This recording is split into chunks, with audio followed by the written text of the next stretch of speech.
Hello, V. Kumusta ka na, V? Ha?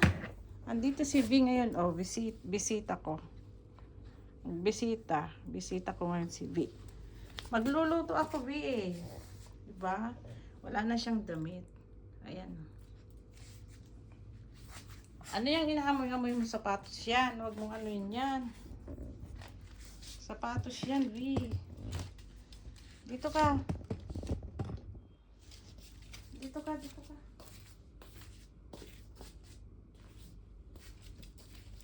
Hindi kita makakahapos kasi alam mo kung bakit. Ako yung magluluto.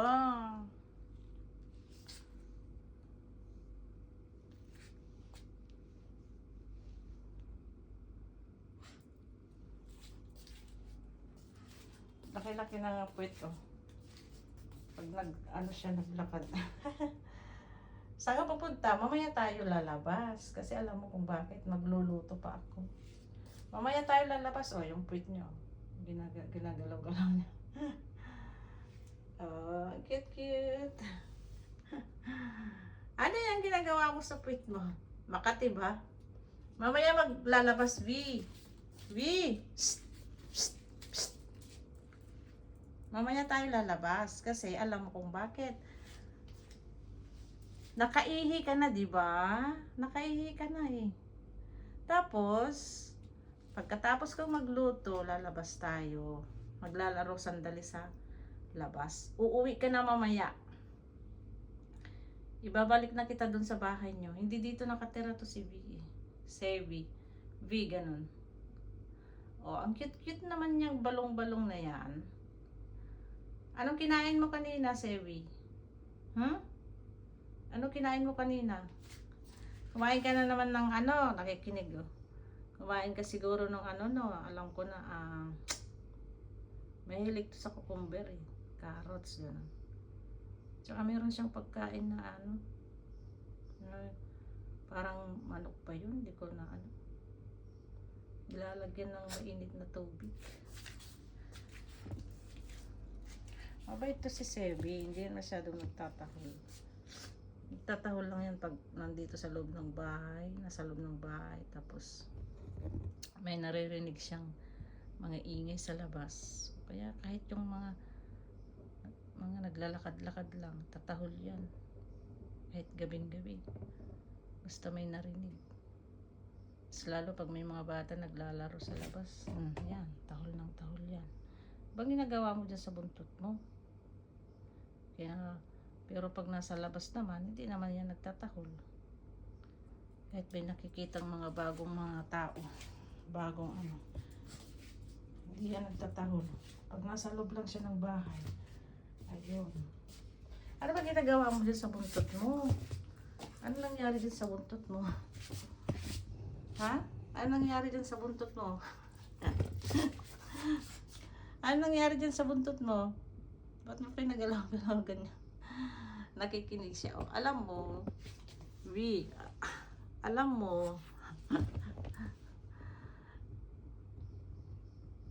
hindi ka pa makakalabas ngayon. Mamaya-maya konti. Mamaya-maya konti lalabas tayo. Kasi, mag-ano din ako eh,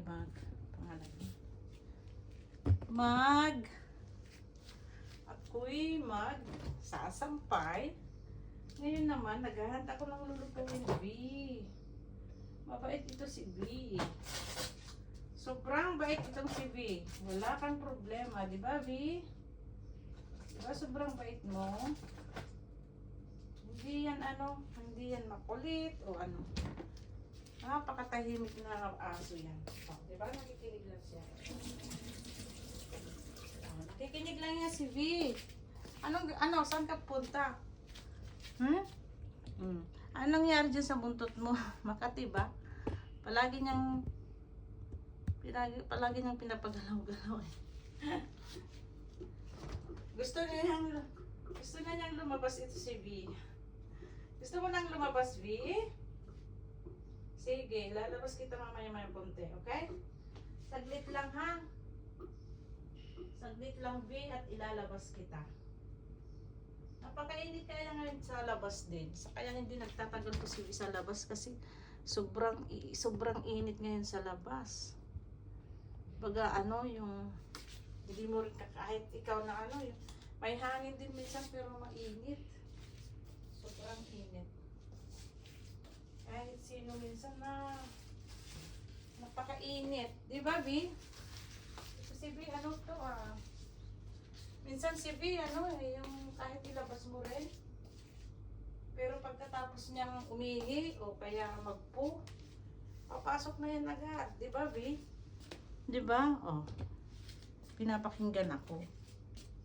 Kasi ano na siya sa pintuan kasi gusto nahiga na siya. Kasi gusto niyang lumabas. Gusto nang lumabas yan, di ba, Vi? Nakikinig. Kasi kanina, nasa labas siya umihi. Halos ayaw pa niyang pumasok. Pero pagka naman, pasok agad yan. Pag nainitan na siya, nakikinig. Oh.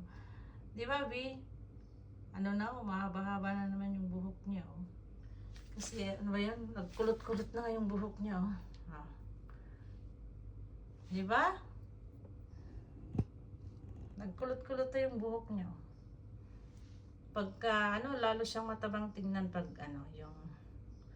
yung kanyang buhok ay mahaba. Yung hahaba pang buhok niyan eh. Ano pa lang siya nito? 5 years old. Magfa 5. Shih Tzu. Ay, mabait to si B. Pag gusto niya yung tao, nilalapitan niya agad yan. Pero pag ayaw naman niya, exercise! Oh! Pag ayaw naman niya yung tao, gusto niya lagi kasi nagpapahaplos ng likod. Pag ayaw naman niya yung tao, kahit lalapitan siya, ayaw. Ayaw niya, gusto niya yung hahaplusin mo ang likod. Ganito, pagka inaplusan mo yung likod, yan. Gustong-gusto niya yung ganito. Hinahaplos yung likod. Oh. Diba, Vi?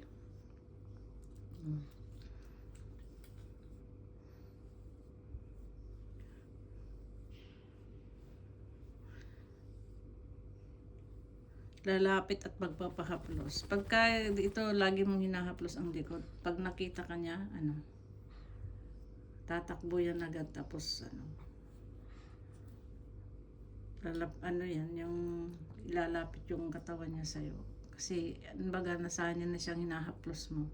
Pag itinigil mo, kukunin yung kamay mo, yung paa niya ba, ididikit sa kamay mo. Ibig sabihin, hahaplosin mo. Ganito si B. O, diba? Savvy. I'm a Shih Tzu dog. Diba? Diba? Aba? Gustong-gusto niya mahaplos naman yung balong-balong na yan. Ito ang gusto mo, no? Yung hinahaplos sa ang itim ng mukha niya, pero noon mas maitim ito nung bata pa. Mas maano yung itim niya ngayon, na lang, baga sa mukha na lang yung. Noon halos buong mukha nito maitim. Nung mas maliit-liit. Ngayon medyo pumuti-puti na siya. Kumbaga hindi na yung buong mukha yung maitim.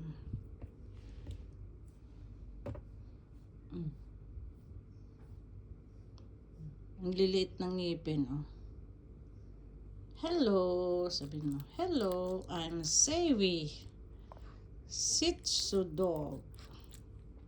I am Savvy. Hindi na tayo nakalutong V. Tinatawag lagi V. Pero ang tunay niyang pangalan ay Savvy.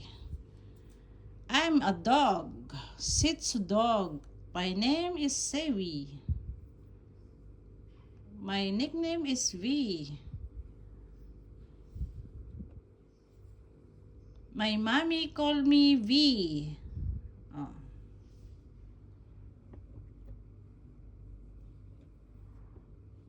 Ito si V, to. Pagka dinala mo sa labas, maglalakad yan, una. Pero pagka napagod, ako, boka na. Hindi mo na yan mapapalakad. Magpapabuhat.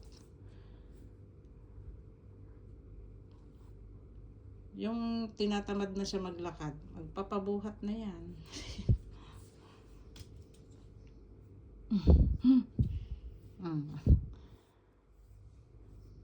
Di ba, B? Magpapabuhat na yan agad pag ano. Hindi na yan ano. Yan, mabait na yan. Mas mabait ito si B pagka hinahap-haplos mo yung kanyang likod. Okay naman mag-alaga ng ganitong mga aso basta ano. Kaso lang pag ano, mahal ang ano, maintenance nilang ano, yung pagkain, saan mahal. Kailangan meron ka rin ka talagang budget na ano. Yung budget na ano ba. Pag gusto mo talagang mag-alaga ng ano. Lalo na siguro yung mga maraming alagang ganito, yung may lahi na aso, di ba? Kasi ano ipapabakuna mo rin. Mahal kayang bakuna din ng mga aso. Marami din yan pag ano, anti-rabbit, anti-rabies. Pero yung mga ganitong aso, yung mga may lahi, bibihira naman yung nangangagat. Pero na lang yung mga may lahi kasi katulad ng German na dog. Katakot yun. Parang may ano na mga guts, mga ganun, di ba? Mga ganun na aso, parang may ano na mga gat. Hindi katulad yung mga ano ba na aso katulad nito, mga Shih Tzu. Hindi sila ano na mga gat. Pero yung may lahing aso pero nakakatakot din kasi pag hindi mo sila alaga, may ano na mga gat. Pero yung mga ganitong lahi ng aso, wala naman. Bibihiran mo lang naman. Pwera na lang siguro pagka sinaktan mo sila. Diba? Hihilain mo yung mukha niya o ano man. Kailangan kasi maano ka rin kahit sabihin mo, yung lahi nila hindi nangangagat. Pero, pagka nasaktan sila, may ano na mga gat sila. Diba? Ito, nagtigil na siya kasi ay hinapos ko yung kanyang likod. Ito si V. Pag haplusin mo na talaga yung likod, talagang ano yan.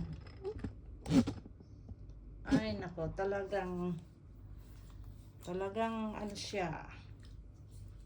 Minsan nga nakakatulog na yan. Nahiga na siya. Nahiga na si V. Kailangan din kasi maano ka sa aso. Bigyan mo rin sila ng oras ba na hindi yung pakainin mo lang. Paihiin, paanoin. Hindi. Minsan yung ganito, yung nilalambing-lambing mo rin. Tapos minsan kasi kahit mga aso nila, mas aso sila. Mas maano pa nga sila, 'di ba? Mga aso kaysa yung iba. Umarap ka sa camera view. Hanggang 15 minutes lang tayo. Para ano. Mataba na, maano na siya. Pero pag bagong gupit ito, ang ano siya, mapayat siyang tingnan. Ito, laging hinahaplos na ganito. Tsaka sinusuklay lagi ito, kaya malambot yung kanyang buhok. Kasi sinusuklay lagi.